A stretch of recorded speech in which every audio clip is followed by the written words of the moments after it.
asalaamaaleykum suñu mbokku internet yi ñu ngi leen di nuyu di leen sant di leen ziar di leen wax rek ñëwaat nañu fii ci mairie Fann Point Amitié di ko def comme ni ñu ko daan defee lan moo xew suñu maire Palla Samb ànd ko kan Soham Wardini maire de Dakar ñoo ñëwaat indi fii ci commune Fann Point Amitié 200 000 masques pour servir ko waa commune bi donc muy lu rëy muy loo xam ne ñëpp képp kuy dox fii ci commune bi bëgg nañ nga takk masque bëggatuñu benn policier di jàpp kenn nag masque bëggatuñu kenn di dox sans masque donc muy campagne bu rëy boo xam ne ñi ngi koy ànd ak suñu maire Palla Samb gàcce gaalaama ak kan Soham Wardini mooy maire de Dakar léegi moom la ñuy xaar ni mu ñëw ñu ànd ak mbooloo mi dem dugg ci commune bi quartier par quartier servir masque yi salaamaaleykum wa rahmatulahi taala wa barakaatu.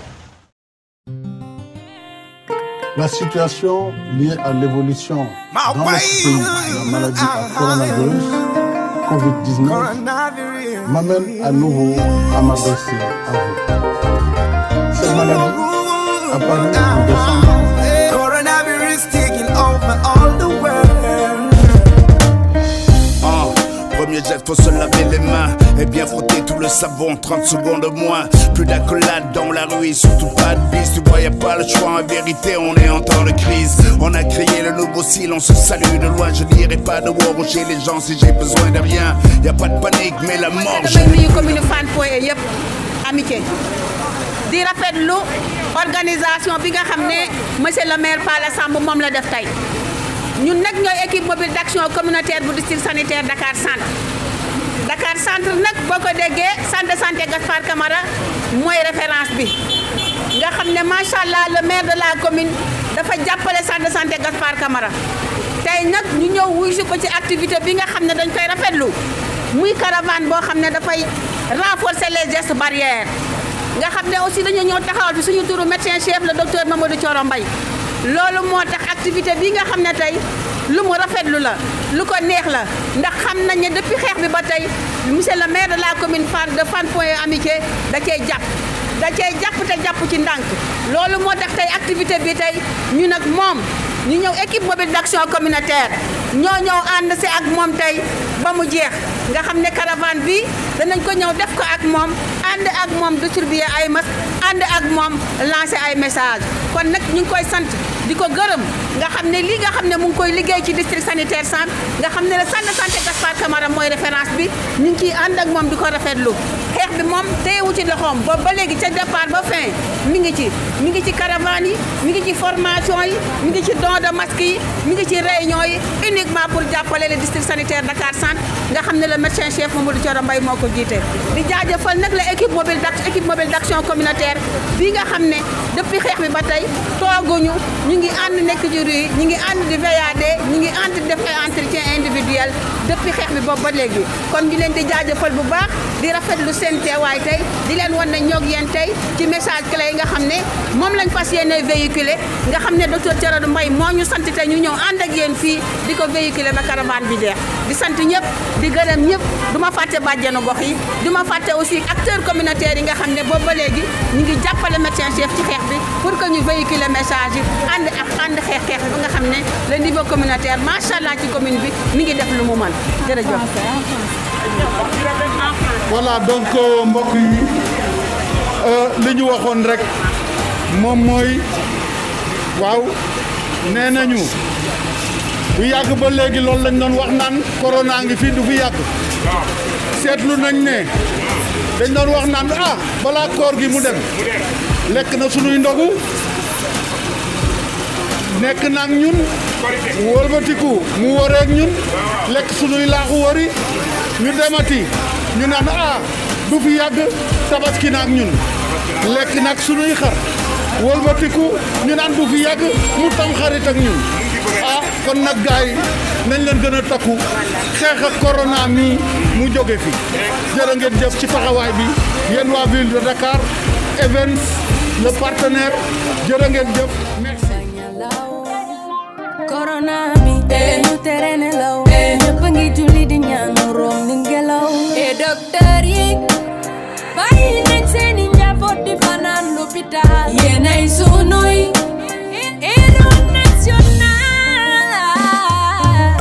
Oli balala o ma subana kenn rek ko sañ te mooy Maulana romb na suñuy pexe te def ñu bett ndeke mais bu ndox tuuroo an baax rek ay pexe set gi nag ci jikko yi la wala bokk si nit yi la virus bi nag yegsi na fagaru si mbir mi la do not take it easy this virus is so serious while it can affect you without any symptoms. Coronavirus linking all my mates. waa ville de Dakar ñoo ñëw nuyu si la te si bopp bi madame la maire Soham El Wardini ak conseil municipal bi ak ñëpp ñi nga xam ñu ngi leen li ville de Dakar ñoo ñëw tey seet si la waxtaan ak yow ànd ak yow si li nga xam ne mooy mbas mi ñu war a mën a ñëw appuyer les communes yi nga xam ne ñoo composé département de Dakar tey ñuy ñëw sa commune pour def lu nga xam ne commencé nañ ko depuis le 23 juin di ko def dans toutes les communes fu mu ne nii ñu ngi si fukki commune ak juróom ñëw indi tey mooy dañuy ñëw ànd ak say acteurs ànd ak say population ànd ak say citoyens ñu ànd accompagner leen pour ñu def sensibilisation tey mais sensibilisation moo xam ne day ànd ak suivi ñu ngi ànd ak nag fukki acteurs ak juróom ñi nga xam ne ñoom nañu àndal muy Croix-Rouge muy réseau des acteurs communautaires muy les mouvements à foulard muy éclaireur muy guide muy volontaire de la ville de Dakar ak EMAD tey EMAD ak agent ville de Dakar yi nga xam ne ñoo composé service dialogue citoyen ak yeneen direction et services yi nga xam ne ñoo nekk ville de Dakar d'une manière inclusive ñu ne kon nañu tëral activité bi te bu ñu ko commencé depuis le 23 juin ñu ngi def ne am na au moins avancé boo xam ne constaté nañ sur le terrain sans plus tarder ni muy demee mooy tey dañuy def lancement bi équipe yi wàcc ci terrain bi je crois que waxtaan nañu liggéey ak seen équipe ba nga xam nañu sites yi ñu ciblé pour dem def liggéey bi nga xam ne moom la acteurs yi di def suñu paree si loolu ñu choisir nañu si 5 sites yi nga xam ne foofu nañu war a dem remettre ay acteurs yoo xam ne ëllëg suñu fi jógee ñoom nañu assurer suivi bi suñu fa jógee rek caravane bi di continuer liggéey di joxe ay masques comme ni ko yeneen acteurs yi defee suñu sillonné commune bi yëpp je pense que ne fii ak 16h 17h suñu paree je crois que nañ dajal commune bi ñi ñu war a seeti ñëpp nañ leen seeti et di remercier au passage la région médicale di remercier au passage ñi nga xam ne ñoo yëngatu si liggéey bi nga xam ne moom nañu liggéey depuis le 23 juin donc Valérie Ndione moom mooy chef de service du dialogue citoyen et de l'accueil aux usagers de la ville de Dakar mais en même temps coordonnatrice de cette activité bi nga xam ne moom nañuy def di ànd ak ñi ko jàppale mooy ku mel ni man mais ku mel ni Ndiawat Diallo ku mel ni Seydou Sall ak équipe bi nga xam ne moom ñoo àndal ñu sillonné depuis le 23 juin kon ma jox ko rek mu wax tuuti si balaa ñu la jox ko kàddu nga def lancement merci. C'est bon. Merci monsieur Anne jërëjëf maa ngi nuyu ñëpp di nag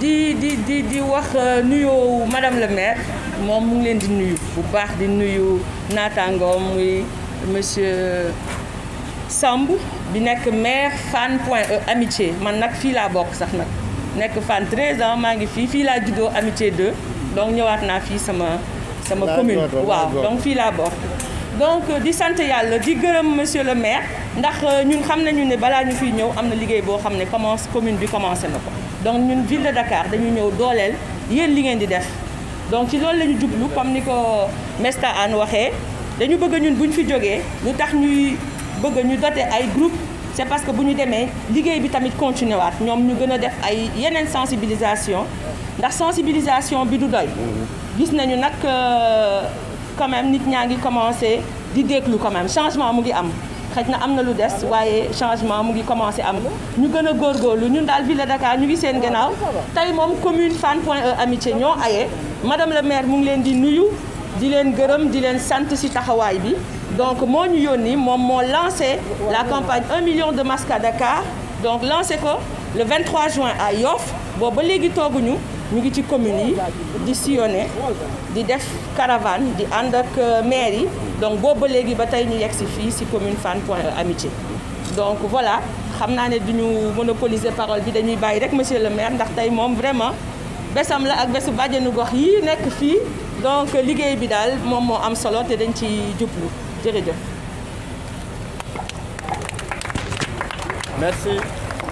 merci Madame Valérie. Donc, comme ni ko waxee monsieur le maire, sans plus tarder, le déplacement bi rek ñu composé nañ équipe bi ba pare jox leen ñu war a def liggéey bi nga xam ne moom la ñuy xaar ci ñoom. Comme ça caravane bi ànd ak bàjjenu gox yooyu bis baa ngi taxaw ak oto yi fi nekk ñu ànd def sillonner toute la commune pour def liggéey bi nga xam ne moom la ñuy xaar ci ñun. di remercier au passage nag sa premier adjoint parce que jaar nañu ci moom grand Kader parce que bañ ko waxee ba léegi moom it toogul di remercier Diatou ñi nga xam ne véritablement ba mu commencé ba léegi ànd nañu ñoom tenir ay réunion cadrage bi ñoo ko defandoo format bi ñoo ko jëlandoo di remercier sa équipe yëpp kon monsieur le maire vous avez la parole.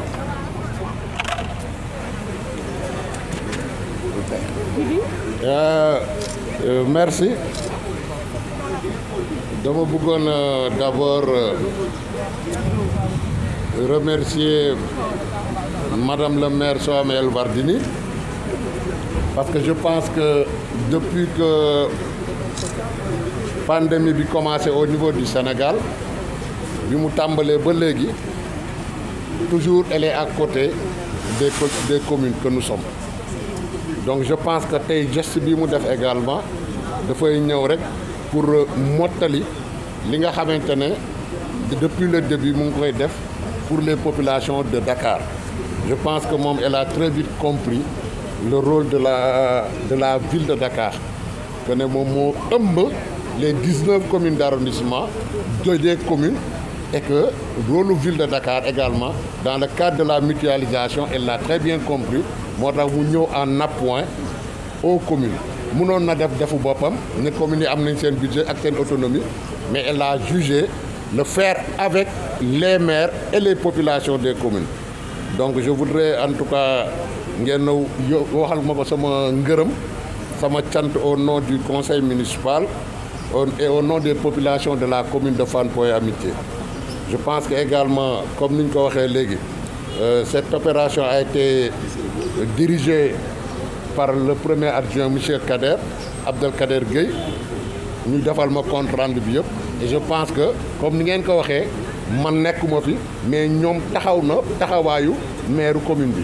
Donc je pense que liggéey na ko liggéey bu ànd am solo ba tey jii ñu war a ànd dugg ci biir population yi waxtaan ak population yi sensibiliser population yi xamal leen ne boo ñu xoolee mbas maa ngi wàcc mais nag bu mu tax ñu naagu nañ ci gën a xeex gën a respecter port des masques gën a respecter les distanciations sociales gën a respecter consignes yi nga xam ne waa kër docteur jox nañ ko loolu moo ñu mën a may fii balaa at bi di jeex incha allahu rabbi corona jeex bi may ñu jàmm.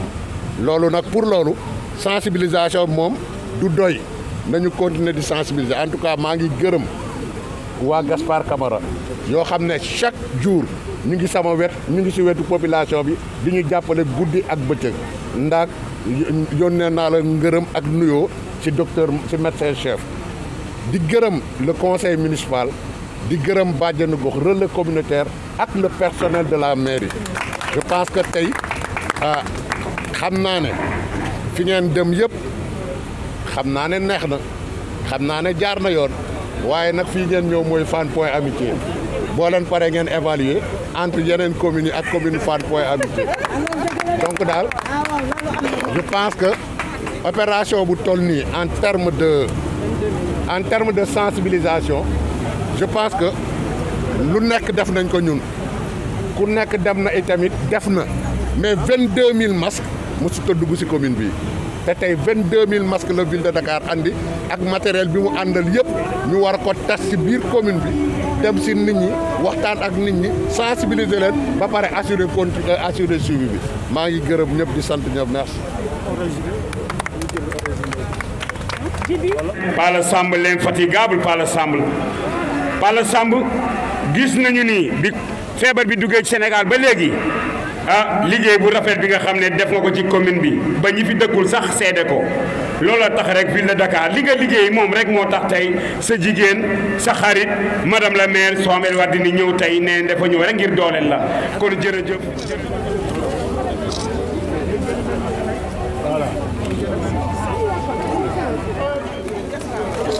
Voilà.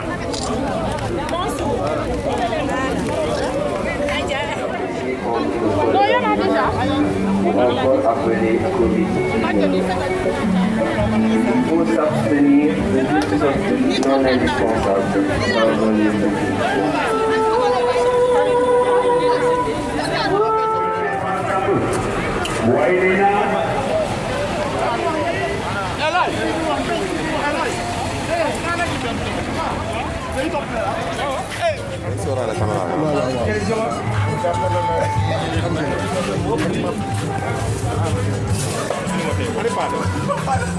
Voilà, alors, deux par personne baax na. Voilà. ñu gën a góorgóorlu si rek si sol masque bi. Affaire bi mu ngi wàcc waaye. soo nga ko waaye. ngay jaar. Merci beaucoup.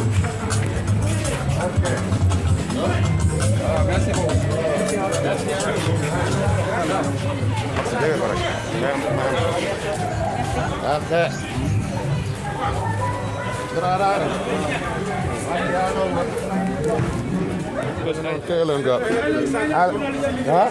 Da ngeen liggéey nag xoolal boutique yi ku fi ñëw comme nii bu taxawee na sol masque affaire bi wàllante bi nii na no bu leen nag andi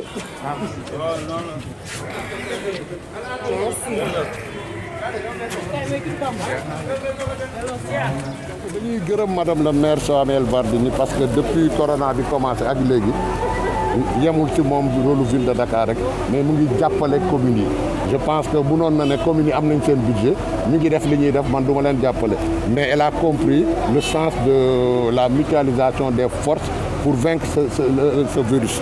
Donc depuis le début de cette pandémie, elle est toujours aux côtés des populations. Nous sommes toujours ci côté wetu population yi di jàppale communes yi di jàpp tey jii mu def ni 22 000 masques andi ko ànd ak équipe bu ville de Dakar ñu ànd sillonné commune bi sensibiliser nit ñi waxtaan ak ñoom jox leen ay masques xelal leen pour ñu gën a respecter consignes yi nga xam ne kii donc si sama tur si turu conseil municipal bi ak turu population Fann Point Amitié yëpp maa ngi remercier madame le maire et son conseil municipal. yow en tant que maire Fann ban message ngay lancer population. message bi may lancer population bi moom mooy ñu bañ a bàyyeeku parce que fan yi gis nañ ne tendance à la baisse la ñu am maanaam mbir maa ngi wàññeeku mais warul tax ñu naagu parce que feebar la boo xam ne jarut a naagu parce que gis nañ en Europe.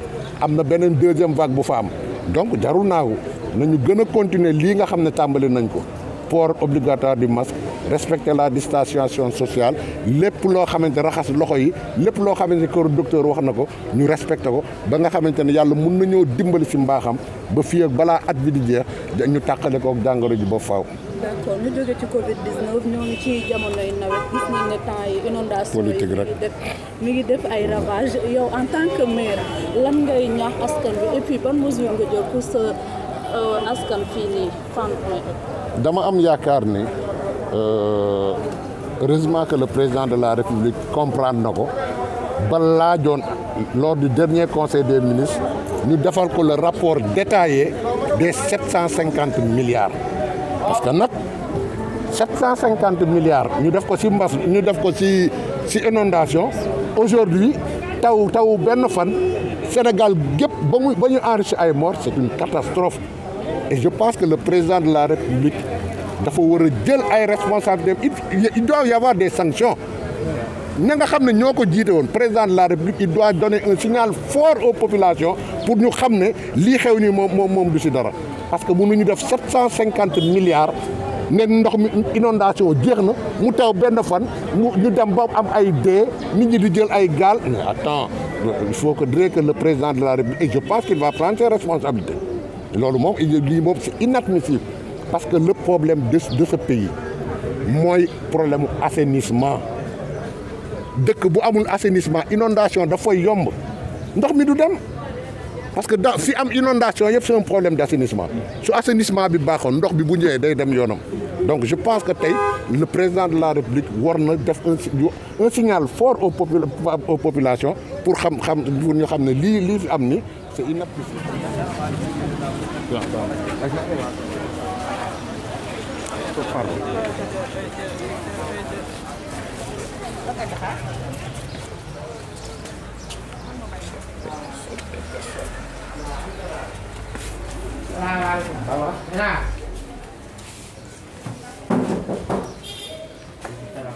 salaamaaleykum.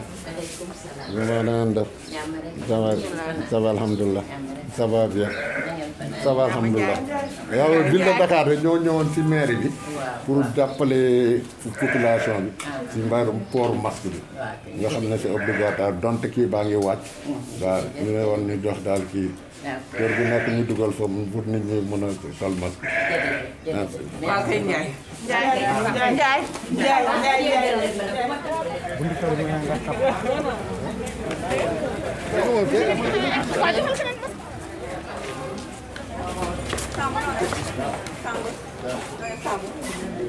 ak waa ville de Dakar yi. waaw liggéeykat la. waaw macha allah mi ngi liggéey. liggéeykat la. ñu gën a kii farlu daal ci port masque yi. port masque yi. waaw bu yàgg lañ ci dugg ñun waa commune Fann Point xam nga loolu. def nañ ay sensibilisation. yow def nga man def naa ma def ñëpp def nañu. parce que affaire bi ñun la concerné. suñu yaay ci biir kër gi. suñu njaboot nañu dimbale. absolument macha allah affaire baa ngi wàcc te commune Fann Point yi macha allah fi cat amaguñ ci lu ñuy wax yàlla nañu ko yàlla gën a amiin amiin ndox mi fi wàcc yàlla doon ay xéwal ci commune Fann Point ñëpp ñu bokkal. waxtu yi jëwoon yàlla bu kenn manqué. merci beaucoup. mu andi corona la yow.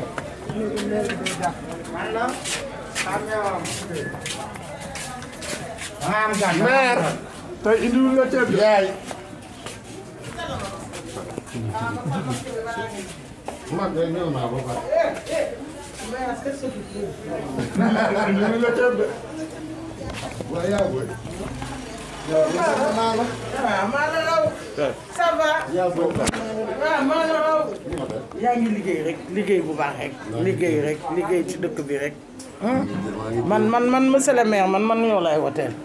man monsieur le maire moom liggéey bu baax nga fiy def. franchement nekk ci commune bi chaque fois je le dis et je le répète enregistré leen ma je signe. ñaari maire laa fi am mu baax mooy Ndeye Maguette Dieye ak Pala Sall.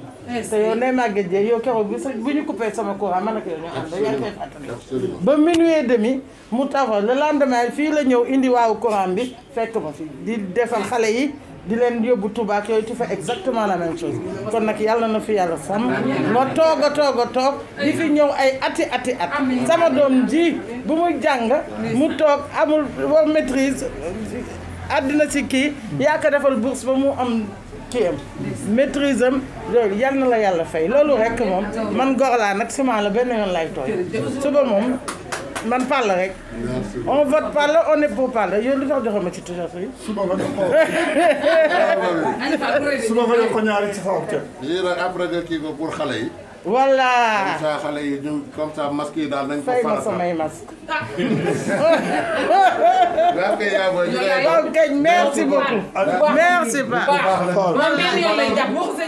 waaleykum salaam. maa boy. monsieur le maire na nga def waay. ça va bien. alhamdulilah naka affaire yi. ça va toori ka. ah fili naa def. ah waratu fili. kan la fili. fili naa def. ah ça va fili. wala du fili.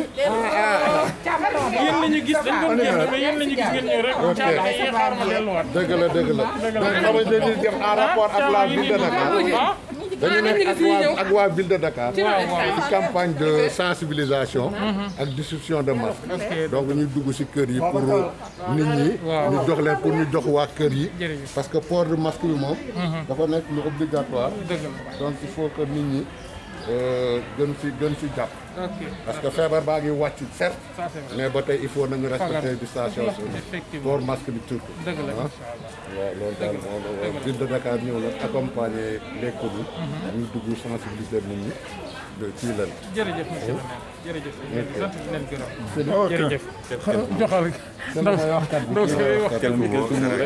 waaw lii moom macha allah lii moom geste bu noble geste bu baax la vraiment wax dëgg yàlla te monsieur le maire moom bi fee bi tàmbalee boobu ba léegi ah jugul di sensibiliser nit ñi wax dëgg yàlla dugguleet de c'est pas dugguleet bu kee bi ne càpp la commencé lii ci digg ba ñëw na fin bi tamit ñëw na macha allah li mu bëgg ci commune bi yàlla na ko yàlla defal fee bi yàlla na ko fi yàlla jëlee mbas mi yàlla nañ ci dégg rek doy barke Seydina Mohamed sallallahu alayhi wa sallam. merci Philippe merci Philippe.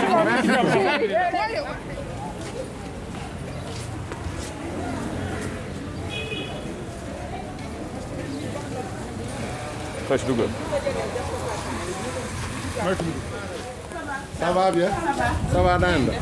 Ça va bien. Ça va. Ça va jarul dugg de affaire yi moom affaire bi. dañ nekk ak kii ak waa fii de Dakar. benn campagne de sensibilisation. masque yeeg pour nit ñi dox xale yi ci kër yeeg yooyu. ana masque yi. lii dafa tilim de. ñu gën ko daal xale yi daal. surtout jàngeew surtout. waaw parce que daal ñu comme que dañuy dem di ñëw daal. voilà nañuy sol masque yi nañuy sol daal. feetal ma ko. merci beaucoup.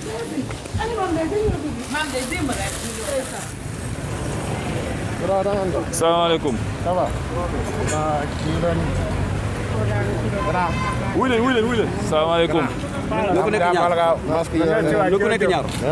jërëjëf waay merci beaucoup.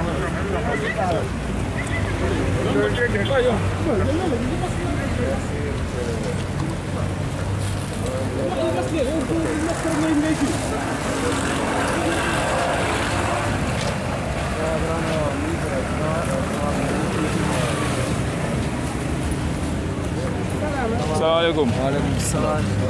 I know. Nice. yaa ngi ci jàmm.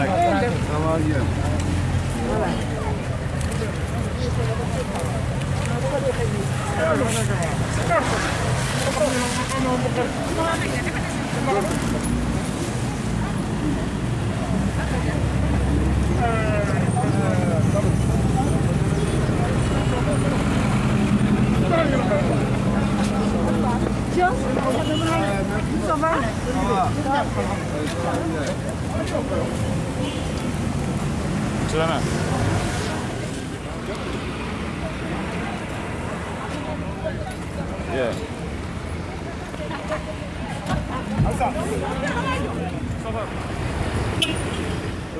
waaw maytul ak sa café bi.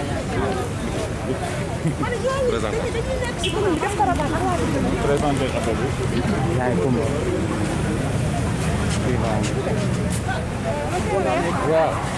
ay innovation la aussi sa def la dans le cadre catalogue baa ngi nii.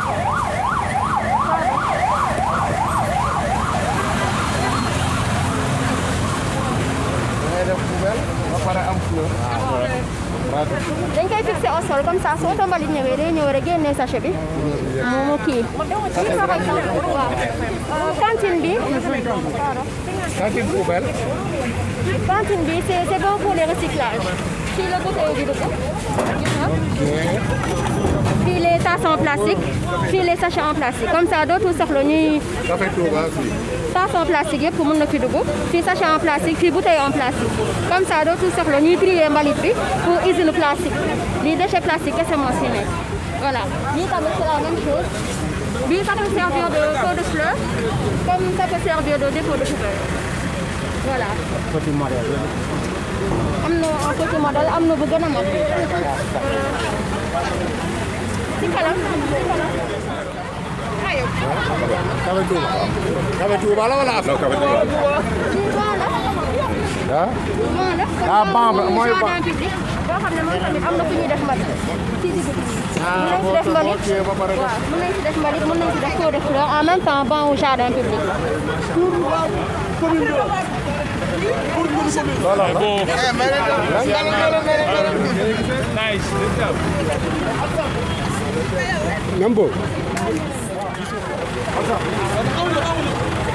La situation liée à l'évolution dans la maladie coronavirus COVID-19 m'amène à nouveau à m'adresser. Cette maladie apparue en décembre. Coronavirus taking over all the world. Premier jet, faut se laver les mains et bien frotter tout le savon, 30 secondes de moins. Plus d'accolade dans la rue et surtout pas de bise. Tu vois, y a pas le choix, en vérité, on est en temps de crise. On a créé le nouveau style, on se salue de loin. Je dirais pas de war chez les gens si j'ai besoin de rien. Y a pas de panique, mais la mort, je l'ai plus de près. Jean-Michel est mort, ça fait 2 jours qu'il repose en paix. Les dal kañ lay jeex xamuñu xeex ko mooy waree bul toog naan du dal nit ku ñuul moo ngi si sa réew Sénégal dëkk mas na la waaye bu nu nangu kenn ku ñu lor yeye sa wér gu yaram bul nangu kenn ku la ci jiitu bàyyi ci xel yow mi lee Coronavirus linking all my mates. Suñu defaroo de dinañu aar. Coronavirus taking over all the world. Bu ñu seetee dañuy aar. Niñ jéem a def li war te fagaru. Fi mu toll nii lépp dépend de nous. Defal li war te bu ci taayu maame. du dañ ko doon yombal mu ñëw bëgg ñoo jommal. lu kenn mus a gis yàlla nañu buur bi yàlla rus.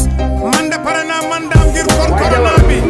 di ma ñëw waaye jawar mi sa an dañoo bëggoon jël tey ñu tuuti masque fii ci oto bi ndax su ko defee tey waaw ndeysaan su ko defee am mbokk yi dara taxu ñoo jóg tey mi ngi fii ak fee fagaru leen balaa ñoo gën di dee jamono bu leen si bu si baat bala sukku leen ñaan delloo xel bi yàlla coronavirus lembe ne réew mi jëlal matuwaay yow doomu réew mi na nga fagaru muy man di yow mi yàlla musal ñu ci jàngoro bi coronavirus linking all my mates. Suñu defaroo de dinañu aar. Coronavirus taking over all the world. Bu ñu seetee dañuy aar. Niñ jéem a def li war te fagaru.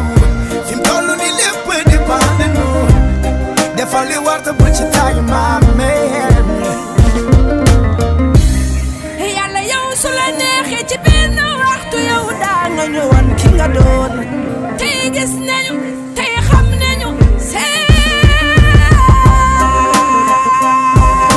Alibaba Nara, Alibaba, Alibaba, Alibaba, Alibaba, Alibaba, Alibaba.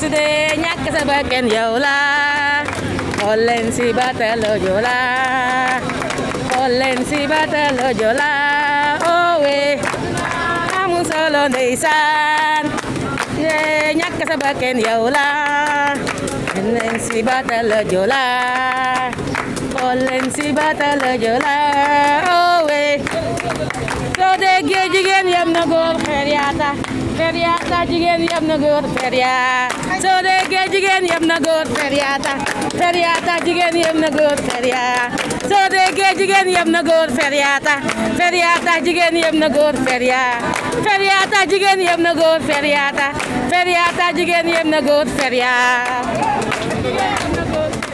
Fann Amitié.e je crois que def nañu essentiel bi équipe yi dugg nañ ci quartier yi.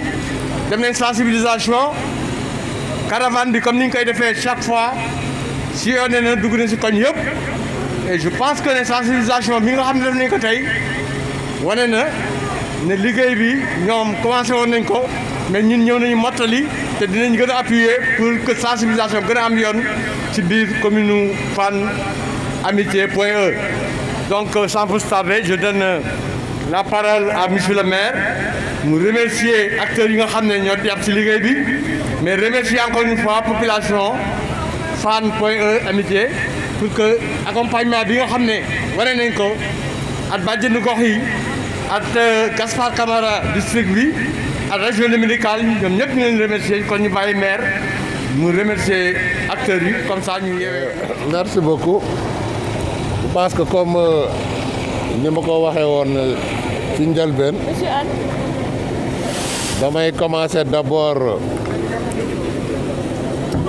damay commencer d'abord par remercier encore une fois de plus madame la maire de la ville de Dakar ci initiative bu rafet bi mu jël accompagner les communes ànd ak ñoom. Je pense que comme je l'ai dit au début mënoon na ko defal boppam wax ne communes yi am nañ seen budget nañu defal seen bopp mais comme que moom dafay évoluer dans le cadre de la mutualisation yaakaar naa ne moo tax mu jël initiative bi ànd ko ak communes yi accompagner leen pour jàppale population yi donc ma leen di yóbbante nuyoo ak ngërëm si moom yéen ñi également équipe bi nga xam ne depuis des jours et voire des semaines yéen a ngi si terrain bi muy naaj muy taw lu mun a nekk yéen a ngi si terrain bi di ko def d'une manière désintéressée je pense que da ngeen wone rek seen patriotisme fi mu toll et je pense que ce Sénégal-là a besoin d'une jeunesse comme vous une jeunesse patriote une jeunesse boo xamante ne dafa gëm boppam mais gëm réew mi je pense que toll nañu foo xamante ne xeex bii ñuy xeex corona bi ay actes citoyens moo ko mën a gagner mais surtout avec des patriotes et je pense que loolu wane ngeen ko depuis démarrage bi ba léegi yéen a ngi wane ne yéen ay patriotes ngeen ma leen ci remercier di leen ci encourager di ñaan yàlla yéen ñëpp ku ci nekk yàlla defal la jàmm mais defal la également li nga mbébét ak li nga xamante ne bëgg nga ko ci sa biir xol je pense que ñun au niveau de la commune de Fann Point Amitié par ma voix toutes les populations ñu ngi leen di remercier ñi leen encadré di remercier équipe bi nga xamante ne ñoom la ñu jël mission bi teg ko ci seen biir ah yàlla def ne ki ko jiite nekk suñu doomu commune dëkk ci biir commune bi dëkk ci commune bi donc je pense que loolu itamit ndam la may remercier également bàjjanu gox yi relais communautaire par la famille brigade vraiment ñu ngi remercier ñëpp di wax nag di ñaan yàlla rek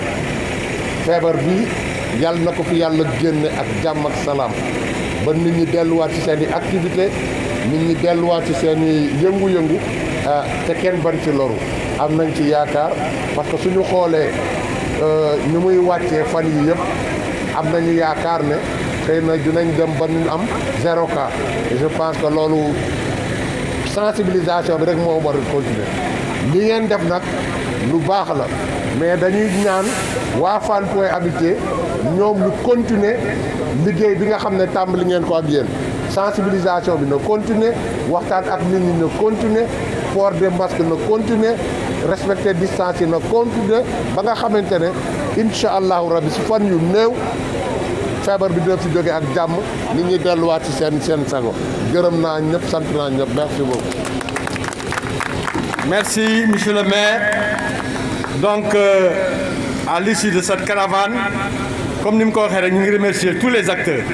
Et véritablement, de véritables citoyens, des jeunes engagés, désintéressés, depuis le 23 juin. Nous remercier tous les acteurs. Nous nous accompagnés dans cette activité citoyenne.